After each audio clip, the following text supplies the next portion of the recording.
আসসালামু আলাইকুম। আয়াতুম কুকিংয়ে আপনাদের জানাই সকলকে স্বাগতম। আমি আজ বানিয়ে দেখাবো চায়ের সাথে খাবার জন্য একটি দারুণ স্বাদের স্ন্যাক্স রেসিপি, যেটি বাড়িতে থাকা উপকরণ দিয়ে খুব সহজে বানিয়ে নিতে পারবেন মাত্র 10 মিনিটে। আর এটি বানানো খুবই সহজ। চায়ের সাথে বলো বা বাচ্চাদের টিফিনে দিলে বাচ্চারাও খুশি হয়ে যাবে এই স্ন্যাক্সটা পেলে। এটি মাত্র 1 কাপ ময়দা দিয়ে বানিয়ে নিতে পারো। তবে চলো রেসিপিটি শুরু করা যাক। রেসিপিটি শুরু করার আগে অনুরোধ জানাই, প্রত্যেকবারের মতো রেসিপিটি ভালো লাগলে লাইক কমেন্ট শেয়ার করে যাবেন। আর যারা আমার চ্যানেলে নতুন, চ্যানেলটিকে সাবস্ক্রাইব করে পাশে থাকার জন্য অনুরোধ জানাই। এখানে আমি প্রথমে নিয়ে নিয়েছি 1 কাপ পরিমাণ ময়দা। তবে এখানে ময়দার বদলে আপনারা আটা দিয়েও বানিয়ে নিতে পারেন সেম পদ্ধতিটি ফলো করে। এখানে কোয়ান্টিটিটা কম বা বেশি করে নিতে পারেন আপনাদের পছন্দ মতন। এবার দিয়ে দিচ্ছি 1 চা চামচ পরিমাণ চিনি, স্বাদ অনুযায়ী লবণ, আর দিয়ে দেবো 1 চিমটি পরিমাণ বেকিং সোডা। এখানে বেকিং সোডাটা অবশ্যই ইউজ করতে হবে, বেকিং পাউডারটা না। দিয়ে দেব 1 চা চামচ পরিমাণ জোয়ান। এখানে জোয়ানের বদলে আপনারা চাইলে কালো জিরাটাও ইউজ করতে পারেন, আবার চাইলে দুটোই ইউজ করতে পারেন। তবে আমি এখানে শুধুমাত্র জোয়ানটা ইউজ করলাম। এবার জোয়ানটা দিয়ে এখানে দিয়ে দিচ্ছি 2 টেবিল চামচ পরিমাণ তেল। এখানে সাদা তেলটা দিয়ে দিচ্ছি। সাদা তেলের বদলে আপনারা বাটার বা ঘিটাও দিয়ে দিতে পারেন। এবার তেলটা দিয়ে আমি সুন্দরভাবে এটিকে ময়াম দিয়ে নেব। এখানে অবশ্যই ময়ামটা দিতে হবে। মেন প্রসেসটা হলো ময়াম দেওয়া। যত ভালো ময়ামটা তৈরি হবে তত ভালোই এই স্ন্যাক্স রেসিপিটি তৈরি হবে। তাই অবশ্যই মাথায় রেখে ময়ামটা দিতে হবে। ময়ামটা কিভাবে বুঝবেন পারফেক্ট হয়েছে কিনা দেখিয়ে দিচ্ছি।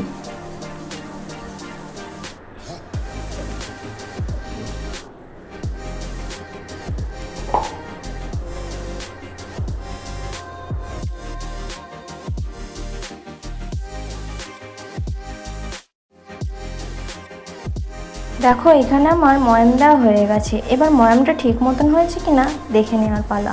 আমি অল্প একটু আটা নিয়ে বা ময়দা নিয়ে এইভাবে করে হাতের মুঠো করে নিচ্ছি। সহজেই একটি লাড্ডু পেকে যাচ্ছে, আর ভাঙছেও না যতক্ষণ না ইচ্ছে করে ভাঙা যায়। এবার এইভাবে বুঝে নিতে হবে যে পারফেক্ট ময়াম দেওয়া হয়ে গেছে। যদি এমনটা না হয় আরও একটু তেল দিয়ে আপনারা ময়াম দিয়ে নিতে পারেন। এবার এখানে আমি অল্প অল্প পানি দিয়ে একটি ডো তৈরি করে নেব। তবে এখানে খুব বেশি নরম ডো তৈরি করা যাবে না, এখানে একটি শক্ত ডো তৈরি করতে হবে। কেমনটা ঠিক দেখিয়ে দিচ্ছি। এখানে খুব বেশি পানি লাগবে না, যেহেতু আমি তেল দিয়ে প্রথমে ময়াম দিয়েছি। এইখানে 3 থেকে 4 টেবিল চামচ পরিমাণে পানি দিয়ে এটি আমি ডো বানিয়েছি। দেখো, দেখে নিশ্চয়ই বুঝতেই পারছো যে কতটা শক্ত ডো তৈরি করতে হবে। এবার আমি ডোটা মাখা হয়ে গেছে। এবার একটু হাতের সাহায্যে শেপ দিয়ে নিচ্ছি। এইভাবে করে শেপ দিয়ে এর মধ্যে অল্প একটু তেল দিয়ে দিচ্ছি, যাতে এটি ওপর থেকে শক্ত না হয়ে যায় বা লেয়ার না এসে যায়। তো অল্প একটু তেল দিয়ে এটিকে ভালোভাবে মাখিয়ে নেব। এবার এটা আমি ঢাকা দিয়ে রেখে দেব 10 মিনিটের জন্য। ময়দা দিয়ে কিছু বানালে একটু রেস্টে রাখলেই ভালো হয়, তাই এখানে রেস্টে রাখার অবশ্যই প্রয়োজন। 5 মিনিটের লেগেও আপনারা রেস্টে রেখে দিতে পারেন কম করে। এখানে ফিরে আসছি 10 মিনিট পর। 10 মিনিট পর ময়দাটা খুব সুন্দরভাবে সেট হয়ে গেছে। আরও একবার হাতের সাহায্যে মেখে নিচ্ছি এখানে। এবার এ থেকে আমি দুটো লেচি কেটে নেব।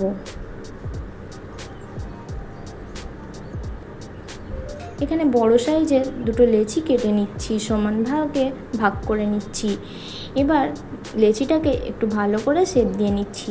তারপর আমি এখানে পিঁড়ে বেলনের মধ্যে অল্প একটু তেল ব্রাশ করে নিচ্ছি। এখানে যেহেতু আমি তেল দিয়ে এটি বেলবো, তাই আমি তেল ব্রাশ করে নিচ্ছি। তবে আপনারা যেহেতু ময়দা দিয়ে বেলবেন, তাহলে তেল ব্রাশ করার কোনো প্রয়োজন নাই।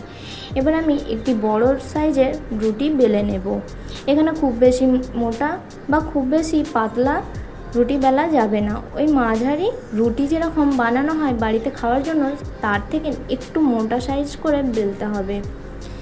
এখানে বড় সাইজ করে আমি রুটিটা বেলে নিচ্ছি।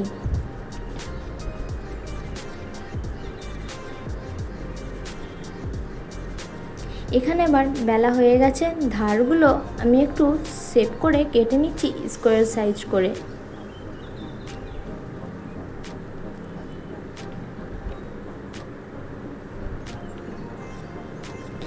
এবার যেগুলো বাড়তি আছে সেগুলোকে আমি তুলে নেব। এখানে এবার একটি স্কেল নিয়ে নিয়েছি, পরিষ্কার পরিচ্ছন্ন স্কেল নিয়ে নিয়েছি। এবার স্কেলের মাপ করে এইভাবে করে আমি রেখে কেটে নিচ্ছি।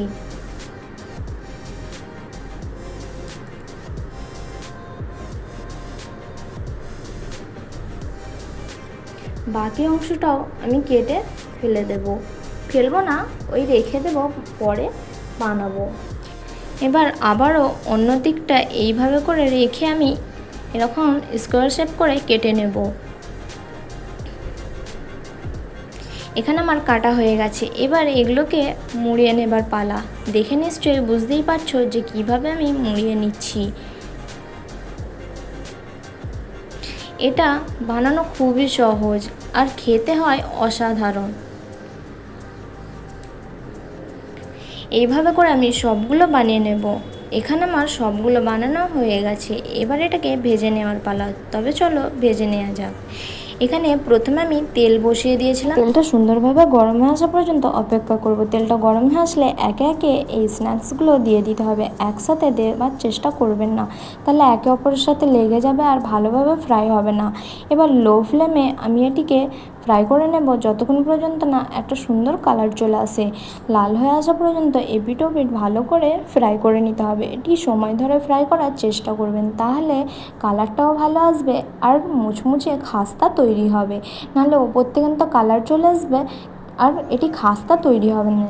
তাই এটি লো ফ্লেমে ফ্রাই করার চেষ্টা করবেন। এখানে আমার ফ্রাই করা হয়ে গেছে। এবার আমি তুলে নিচ্ছি। এবার আমি দ্বিতীয় ব্যাচটা ফ্রাই করে নেব। আর খুব বেশি একসাথে ফ্রাই করার কোনো প্রয়োজন নয়, অল্প অল্প করেই ফ্রাই করার চেষ্টা করবেন, তাহলে কি ফ্রাইটাও ভালোভাবে হবে। এবার দেখিয়ে দিচ্ছি যে কতটা সুন্দর আর কতটা খাস্তা তৈরি হয়েছে। দেখে নিশ্চয়ই বুঝতেই পারছেন। 1 কাপ ময়দা দিয়ে বাড়ির সকলের জন্য অল্প সময়ের মধ্যে বানিয়ে সংরক্ষণ করুন 15 থেকে 20 দিনের মতন। তবে রেসিপিটি কেমন হলো অবশ্যই জানাতে ভুলবেন না। ভালো লাগলে লাইক কমেন্ট শেয়ার করে যাবেন। আর যারা আমার চ্যানেলে নতুন, চ্যানেলটিকে সাবস্ক্রাইব করে পাশে থাকার জন্য অনুরোধ জানাই। আল্লাহ হাফেজ। আবার দেখা হচ্ছে নেক্সট রেসিপিতে।